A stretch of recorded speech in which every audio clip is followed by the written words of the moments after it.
Hey guys, what's up? So, I'm going to do a little explaining before I start this video. So, you're going to be seeing this on Wednesday, because I already filmed the video and posted it on Monday, so let me know what you think of that video. So, yeah, I was filming for this video once before, and it cut off before I could, finish what I was doing. So, I'm going to redo it.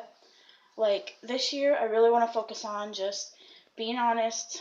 If I have to refilm for a video, I'm going to tell you guys, or anything that I can, because I know I can't say every single thing about my life on YouTube, because a lot of it I don't feel comfortable saying, but maybe someday I will. Yeah, so just forget I even said that. I don't know what I'm saying. I don't want to be very long in this, very long intro, but yeah, so for Wednesday's video, I'm going to be reading more of Blind, the book. It's a pretty good book. The only thing is, the first chapter is really long, but that's okay. I was on page 11 or 12, maybe 14. Yeah, page 14. I was on page 14 when it stopped.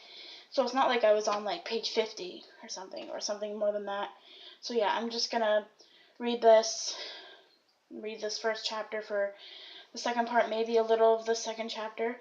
We'll see how long this video is after I am done reading the first one. So yeah, if you haven't seen my first part, I read up until page 8 for my first part. The video is called Blind Part 1. I'm just trying to think of the things I said in my first take of this video, so you all can know. If you haven't watched that first part, go watch that part, Blind Part 1, the video on my channel. I'll link it down below in case I'll be Blind Part 1. Watch, first part of this, I'll just say first part of this book and then the link. I'll put the link down below if you haven't watched that yet. Go watch that first, then watch this one, because where I'm going to be starting to, like I did the first time I tried to film this, but my phone didn't let me, but now it's letting me, so thumbs up on that. What I'm going to be doing now, I'm going to, not making sense. Tiffany, stop making no sense. Where I'm starting right now, it's not going to make any sense to you if you watch this one and then watch the first part. So go watch the first part, then come back and watch this part. So yeah, let's get started in this video, shall we? Alright, so page 8 I'm going to be starting on for the second part of the book of Blind, called Blind, by Rachel Dwoskin. Okay. Benji, Jenna, time for bed, she sang out in the cracked plastic voice she puts on to hide fear. She leaned over me to hand Baby Lily to my dad, sorry. Oh yeah, before I read anymore, what was I gonna say? Oh yeah, I'm gonna read a little quick than usual, because I've read a few pages of these, the next few pages I'm gonna read to you, I've already read, so I'll let you know when I haven't read any more from when I started and when I finished, so when it wouldn't let me on my phone. So yeah, I'm just gonna read a little quick, not too quick, but just let me know when not just let me know, oh my god, I'll let you know when I am finished with how much I've read, and then I'll just, yeah, let's get going on this. Okay. The book, Blind. Okay. Benji, Jenna, time for bed, she sang out in the cracked plastic voice she puts on to hide fear. She leaned over me to hand Baby Lily to my dad, and then herded the little kids out of the zone of dangerous news. My dad stood too. Come on, Benji, he said. Let's take Lily to her crib. But they were too late. The scary part was over, and we had all heard or seen it. Naomi, who's 10 and not really a little kid anymore, but also not one of the big kids, asked, should I go to bed too? I felt bad for her. No one answered. Maybe my parents didn't hear, so I said, come sit on my lap, and she did. The words had turned to cooking sugar over whatever the shot was. Beloved by her family and friends, the television was chanting. Friends say 15-year-old Claire loved animals and sports. She was a star on Lake Maine Middle School's Sweet Pea synchronized swim team. According to authorities, foul play does not appear to have been a factor. What a shock to the tiny town of Subburgh, where residents are stunned by the occurrence of such a tragedy in their own backyards. I buried my face in Naomi's hair as a new reporter joined in. Her words at first squeezed white and flat, and then pumped up with a breathy thrill of someone dying. Someone young, someone she didn't know, but we did. At least I didn't have to see those angry people with their mannequin faces, pretending to be heartbroken while they practically sang about misery and death. Since my accident, I've noticed that the gorier and more horrible the story, the lower the reporters' voices go. There's a drumbeat under the words, a music that blooms and swells like it's leading to a love scene, but it isn't, at least not in Subburgh, where before Claire the biggest story was my eyes, my horrific tragedy, as they put it, so everyone would look, everyone except me. And now Subburgh is in the news again because Claire's dead, streaky-haired, allergic, freckled, daring, athletic Claire of the clear lip gloss and chipped front teeth, of the skin so thin you could see through it, of the lopsided smile and shockingly strong legs. Soccering, swimming, smoking, partying Claire of the usual contradictions times 1,000. The one who could do everything, including getting deadly trouble, better than the rest of us. I'm probably the only one in Subburgh, including the toddlers, who hasn't seen the footage of her body being removed from the lake, which may be why I can't believe she's gone. Kind of like I still can't fully believe I'm blind. If there's any truth to that stupid expression, see it to believe it, then what can I believe? I still wake up thinking, okay, Emma, now open your eyes, and then, well, then nothing.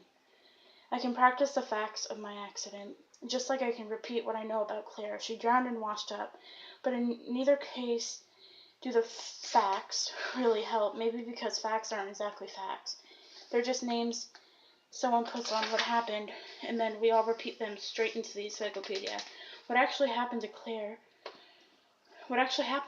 and maybe more importantly, why? Maybe we can't make sense of things like my accident or Claire because there is no sense. Maybe we're all stunned numb because we thought my eyes were enough karmic tragedy for our whole town. We believed nothing else so terrible could happen again. Lightning twice? Not here. Not to us. But actually getting struck once doesn't change your odds for getting struck again. And I spent my first day of mainstream 10th grade feeling like a lightning rod in the Lake Maine High School building, where I've been waiting to go my whole life. I was lost in a maze of friends I once knew but couldn't see or understand, waiting to see what might electrocute us next. Most of them were too traumatized about Claire to care about anything else. Some were angry that I ignored them for the entire year since my accident, and others were ferociously curious in the way people get when something awful happens to someone else. It wasn't exactly the homecoming Logan and I had dreamed of. Logan tried hard to help. She kept a running commentary. She walked me down halls wrestling with gossip I couldn't quite get. There was so much movement and noise. I was in a barrel, spinning and falling down some huge flight. I tried to push the thoughts of Claire and last year it barely back down into my bones to focus hard on Logan's voice. Not a germ on it, she said, and laughed until she snorted. Adrian Wazank must have walked by. I shared a desk with him in 2nd grade, and one time he said, "Hey, Emma, look at this." And when I looked over, he had unzipped his pants, and there it was, resting on the outside of his Kajiri bell bottoms like a forlorn class pet. I said, "Oh my God, Adrian." And he responded, "Not a germ on it." It's Logan's favorite thing anyone has ever said. Whenever she hands me anything, usually something to eat, she says, "Not a germ on it." Okay. Now she was whispering names in my ear, but even though I remembered all the people Lo could still see, it felt like none of us knew each other anymore, least of all me. And Logan didn't seem to get that now. I was one of the actual weirdos, someone who would probably never be normal or okay. Before my accident, we both thought that, with enough of her influence, I might eventually be less of a silent shadow girl, but what hope is there now? If I was too shy to be any fun with before my eyes, how will I ever be more like Logan after them? "Oh my God, Elizabeth has gained another 50 pounds, Logan said, and then, "Blythe got her nose pierced and has on $400 boots I bet she stole from Claire M's closet." Here she paused, and then she decided to go the worst of two routes I could hear her consider. Or her body. "God, Logan," I said.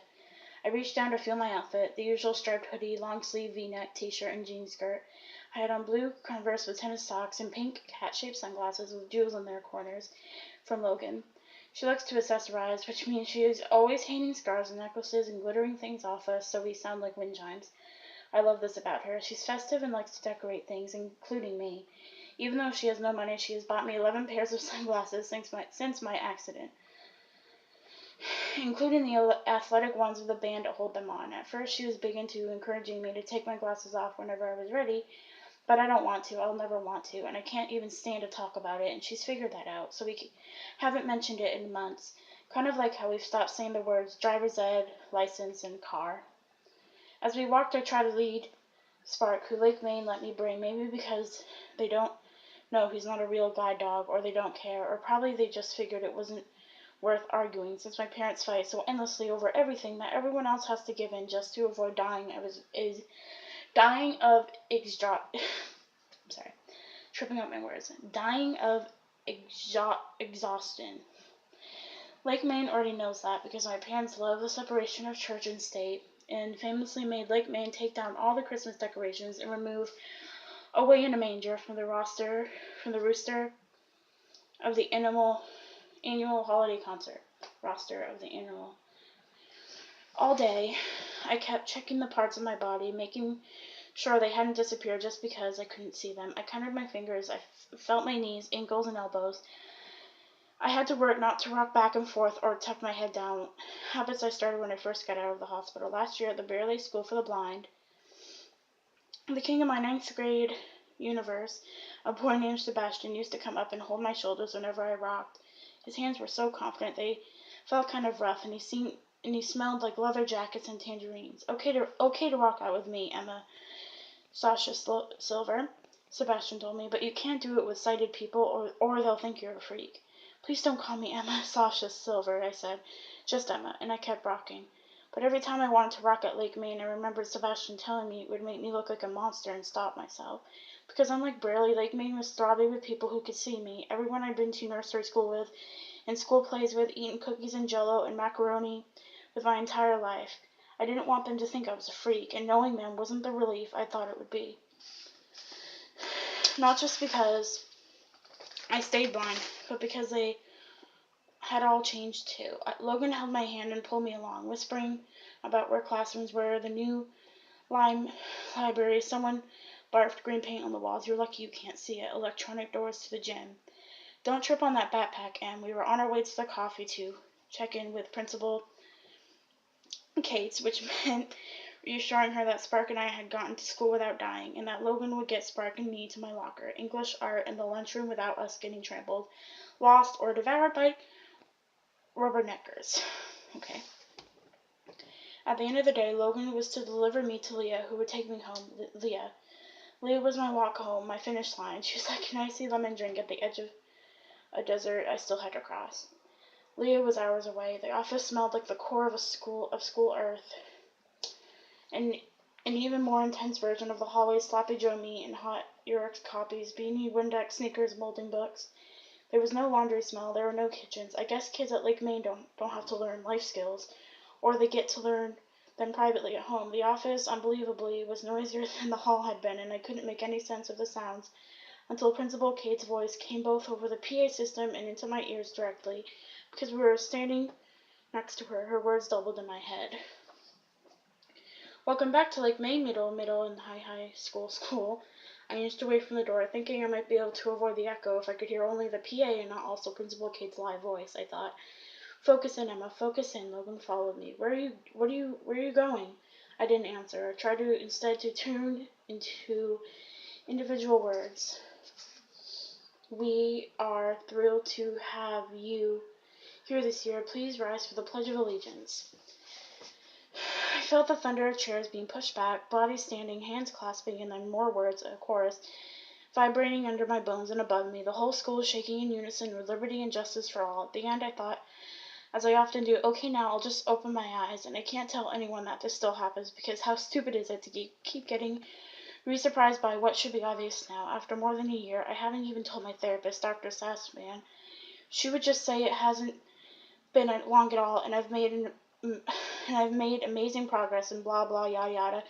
I don't have to tell her anything anymore because I already know what she'll say. It's almost like she lives inside me. I shuffled back towards Principal Kate's disoriented, distorted, trying to feel Spark ahead of me and Logan to my left. Emma Silver, glad to see you, Principal Cates boomed. She shook my hand so vigorously I thought she might rip it out at the shoulder. Principal Cates is weirdly competitive. She was a runner when she was young, and then a running coach, and now she's a principal who loves slogans. Her favorite is, champions are made in the morning, because she gets to school before dawn and roams the grounds, congratulating any other human being, also running in circles before the sun comes up. Champions, in other words, she also likes to say, now's the time to do more than the minimum. Until I lost my eyesight, she had no idea who I was, which I preferred. I liked being invisible to my family too, recording what I saw without being seen myself. I used to be the secret keeper of words, but in some very unfair way, being blind is the opposite of being invisible. Logan, we're all counting on you, Principal Cates was saying. Be a team player, please, and make sure Emma gets to her locker in her classes. Will do, Principal Cates. Goodbye, young ladies. No matter what comes out of her mouth, it's a cheer.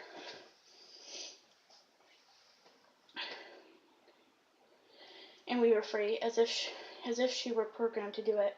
Logan resumed her commentary instantly. Ooh, there's a tray more beautiful than ever. Be a team player, Emma, and go ask him if he wants to check out my Monday undies. She laughed until she snorted again. You're still wearing day of the week underwear, I asked. Are you in 3rd grade? They're thongs. Oh my god. Alright, so I think this is the last page until I've not read any, this is a really long freaking, oh my god. I did not realize how long this one was. 34, and I'm only on page 17. Not so sure I'm going to finish the first chapter of this, but we're going to try. A crowd of people surrounded us suddenly, most of them to pet and play with Spark, and the first bell hadn't even rung. I apologized to Logan for the nightmare of having to be my tour guide bodyguard, but she slapped me and said, don't be stupid, you're famous. I'm living vicariously. I am famous in the gross sense that my showing up means that everyone has returned from the new horror of Claire's death to the passé buzz about my eyes, but only for a moment. Claire's accident is a distraction from mine, and even though this makes me mean, I'm grateful for the weird demotion from worst luck girl of all time in our town. What happened to Claire is so much worse than what happened to me, in that it makes getting blind seem sneezy and manageable. Of course, Claire doesn't have to come back and face whatever her story is, or the crowds of people telling it to each other. I couldn't help wondering if this was what my dad called back on track. Then what was a track, and why be on one at all, let alone back on one? Maybe if there was anything worthwhile about being blinded, it was that it knocked me off the unthinking, lemming track I was on, for a moment anyway. Someone came up and said, hey Emma, nice to have you back, and I realized it was Coltrane Winslow, and I tried not to rock, managed to squeeze, thank you, outright from the top of my throat like a bird. Just as an adult voice, maybe belonging to a teacher, came from above me. Excuse me! I was still hoping to say something normal to... Excuse me. Just trying to put this on a comfortable thing. Okay. I was still hoping to say something normal to Chlorine, who is a calm, really smart guy we all figure will be on the Supreme Court. Where is it? Supreme Court someday, because his parents are both lawyers, and he's super ambitious and fair and nice to everyone, but I was dizzy and unsure if Chlorine was even still standing there, when the big voice interrupted. Whoever it belonged to had cleared a pathway, because she was standing right in front of me, and judging from how high up her voice was, she was apparently the Jolly Green Giant. You must be Emma Sasha Silver, she boomed, so loud it sounded like she was standing on a building, shooting down into a megaphone. I knew that was she was my professional Miss Mabel, because who else would be in the hallway, armed with all three of my names? My parents had met her over the summer, but I'd refused to come, Logan saying under her breath, but not quietly enough for my taste. Wonder Woman, Diana, Prince of the Amazon. I tried to slap her quietly, but missed, and ended up waving my arm around like the same kind of useless flapper. Spark perked up, anxious to see why I was moving and whether we were headed somewhere. I bent and petted the top of his head. It was hard to stand back up, honestly. As soon as I touched Spark, I wanted to fold up on the floor next to him, but I didn't. I stood back up straight like I was proving to myself that I could. Are you Miss Mabel? I asked. Yes, dear, I certainly am. May I walk you over to English class, Emma, Sasha, and help you get situated? And who is this? My friend Logan. Hi, Logan, and your dog's name? Hi, Logan, and your dog's name? Oh, I said, realizing that she had meant Spark the first time, and I introduced Logan. I flushed. He's Spark. Hello there, Spark, she said. Come, Emma, Sasha, we'll go meet Miss Spencer. I wanted to tell her that Sasha is my middle name, and I prefer to be called just Emma, like a normal person, but I couldn't think of a way to do so politely, and anyway, as soon as Miss Bell took my hand, Logan said, "See you after class, Emma, Sasha. Goodbye, young lady. Be a team player," and took off, laughing and snorting down the hall. It was the first time all day that I'd been away from her, and my knees wobbled as I took my first solo steps. I wondered if anyone was watching, or everyone. Logan had promised both my mom and me that she wouldn't leave my side for a single second except during English, because I'm in auxiliary and she's in regular, what she calls lobotomy English. Logan doesn't care about school, and she hardly tried last year in 9th grade because her dad moved away to California, and I got blinded and went to Braille, and she skipped a bunch of school and didn't turn in her papers. So she got put in the lower level class. It's not because she's slow. She's amazing at the things she cares about, but in my family, if you don't turn in an English paper, you might get executed or worse. Disappoint Mr. Dad, so none of us would ever skip a single class or turn in anything 30 seconds late, let alone miss an entire paper. I think I'm going to stop here because it's already been like 21, 22 minutes. And I'm on page 20 right now. So I'm going to be definitely finishing the first chapter in the third part. And I'm not going to like do all these parts right straight through because I don't want to bore you guys with this. But yeah, let me know what you think. Sorry about the darkness. It just gets really dark really easily. It's a little better. Hope you can see me a little bit more than over there. Yeah, I love you guys.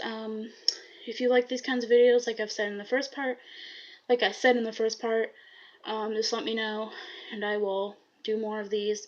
After this book, I'm going to see if you guys want me to do another book, read another book, and I will see. So yeah, I love you guys. I will link down below the first part in case you don't want to like go to the channel and look for it. It's actually not very hard to find. It's like the third or fourth down. I can't remember. But yeah, I love you guys. I will see you on Friday. I'm not sure what Friday's video is going to be, but it's going to be a good video. I don't want to put out lame, like, boring videos. Hopefully this isn't too boring for you, but yeah, let me know what you think, and I will see you in the next video. Make sure to like, give it a big thumbs up, comment down below, and be sure to watch the first part before you watch this part. Alright, I love you guys, and I promise I will finish the first chapter in the third part whenever that is. Yeah, I love you guys. I will see you on Friday. I love you. Subscribe, like, and comment.